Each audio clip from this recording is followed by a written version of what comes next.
We begin with the investigation into the deadliest aircraft crash in the United States in more than 2 decades. 67 people were killed when an Army helicopter collided with American Airlines commuter plane. Good evening.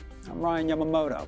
Just about an hour ago, we did learn, though, that the flight data recorders had been recovered. That crash happened around 9 p.m. local time near Reagan National Airport, just across from the Potomac River.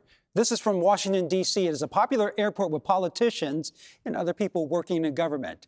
CBS News has now confirmed that one air traffic controller was managing both the helicopters and planes. That's a job normally done by 2 people until 9:30 p.m. when traffic slows down. But last night, the supervisor in the tower ordered the switch earlier. Here's a live look right now from the crash scene where crews have been pulling bodies and debris out of the water since last night. Reporter Erica Brown is at Reagan Airport with the very latest. Ryan, a source confirms to CBS News that 2 plain black boxes have been recovered. They will now head to an NTSB lab near the crash site for the next phase of this investigation. Recovery efforts on the Potomac River continued Thursday afternoon in one of the deadliest U.S. aviation accidents in recent history. CCTV captured the moment when an Army Black Hawk helicopter collided with an American Airlines regional jet as it prepared to land at Reagan National Airport last night.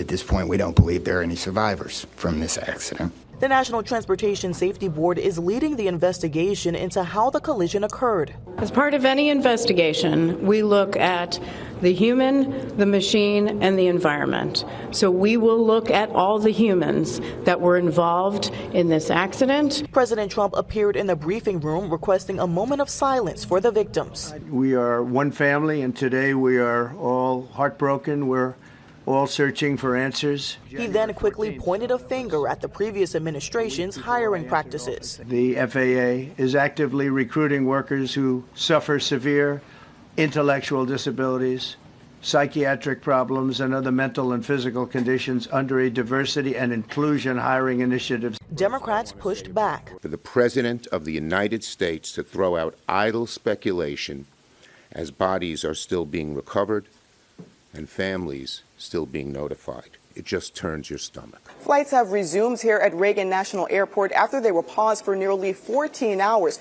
though several hundred were canceled and others delayed.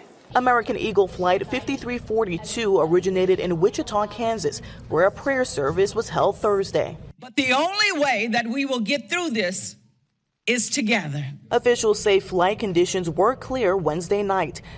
We've also learned that diving operations have been temporarily suspended in the Potomac River because of dangerous conditions, but the U.S. Coast Guard will continue to retrieve debris as the investigation continues. Back to you, Ryan. And we're learning more about the U.S. Army helicopter involved in that crash.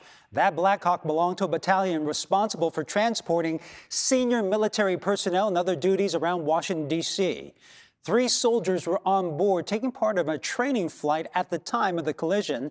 As part of the training, the pilots learned how to fly in congested airspace.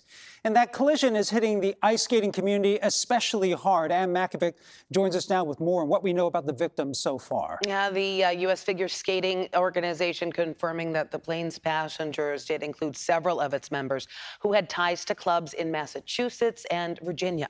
A makeshift memorial at this ice rink in Virginia. Several skaters from a club here were on that American Airlines plane, and the Skating Club of Boston lost 6 of its members. They were all returning from the U.S. Figure Skating Championships and Development Camp in Kansas.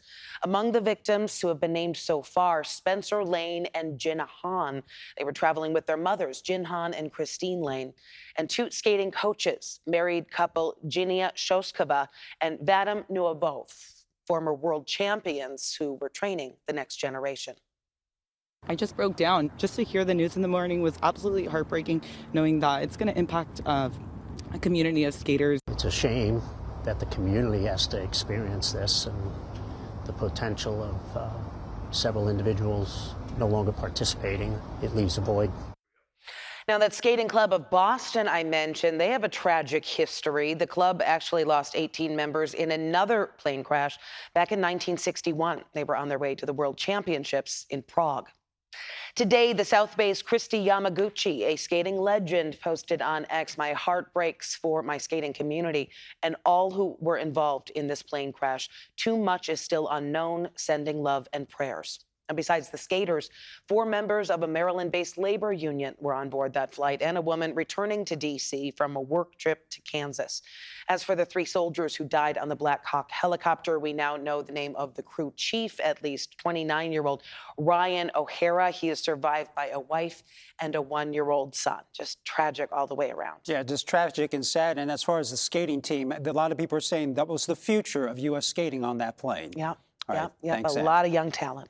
All right, thanks, Sam.